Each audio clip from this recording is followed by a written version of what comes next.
بسم اللہ الرحمن الرحیم۔ سلیمان علیہ السلام کا ہدہد، یہ ایک پرندہ ہے جس کا ذکر قرآن پاک میں سورۃ النمل کی آیت نمبر 22 میں آیا ہے۔ فَمَكَثَ غَيْرَ بَعِيدٍ فَقَالَ أَحَطتُ بِمَا لَمْ تُحِطْ بِهِ وَجِئْتُكَ مِنْ سَبَإٍ بِنَبَإٍ یقین۔ حضرت سلیمان اور ہدہد کی بات چیت کا ذکر اس طرح ہے۔ ایک مرتبہ سلیمان علیہ السلام اپنے دربار میں پورے جاہ و جلال کے ساتھ تشریف فرما تھے۔ انسان، جنات، حیوانات کے نمائندے بھی موجود تھے، لیکن پرندوں میں ہدہد موجود نہ تھا۔ فرمایا، کیا بات ہے کہ میں ہدہد کو موجود نہیں پاتا؟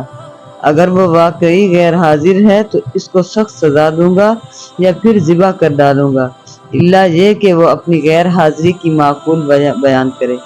اسی غضب میں تھے کہ ہدہد حاضر ہو گیا اور حضرت سلیمان علیہ السلام کے سوال پر کہنے لگا کہ میں ایک یقینی خبر لایا ہوں جسے آپ نہیں جانتے۔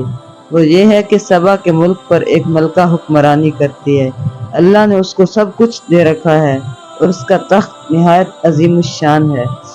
ملکہ اور اس کی قوم سورج کی پوجا کرتے ہیں، وہ الہ واحد کی عبادت نہیں کرتے۔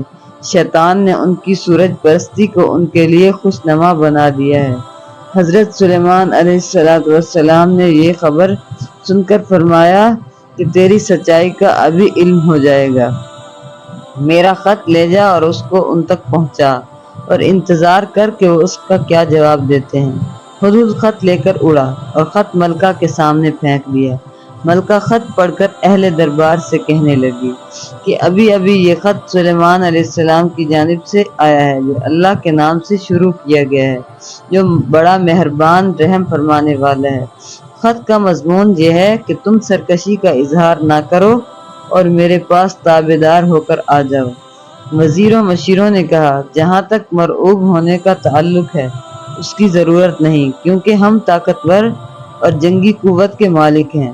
البتہ آخری فیصلہ آپ کے اختیار میں ہے، جو مناسب سمجھیں فیصلہ فرمائیں۔ ملکہ نے کہا، بے شک ہم طاقتور ہیں، لیکن سلیمان کے معاملے میں ہمیں جلدی نہیں کرنا چاہیے۔ میرا خیال ہے کہ پہلے اپنے نمائندے بھیجوں جو اس کی خدمت میں تحائف پیش کریں، اس سے اس کی شان، شوکت اور مزاج کا اندازہ لگائیں کہ وہ ہم سے کیا چاہتے ہیں۔ اگر واقعی قوت شوکت کے مالک ہیں تو پھر ان سے لڑنا فضول ہے، کیونکہ فاتح بادشاہوں کا وتیرہ ہوتا ہے کہ جب وہ کسی شہر میں فاتحانہ طور پر داخل ہوتے ہیں تو اس کے شہر کو برباد اور باعزت شہریوں کو ذلیل کر دیتے ہیں۔ قاضی ثناء اللہ نے ذکر کیا کہ یہ ہدہد یمن کے ہدہد سے خبر لایا تھا۔ ہدہد سلیمان علیہ السلام کا جو ہدہد تھا اس کا نام یافور اور ہدہد یمن کا نام انفیر تھا۔ سبا ایک قوم کا نام ہے جو یمن میں صنعاء سے قریب آباد تھی اور جس کے دار السلطنت مآرب تھا۔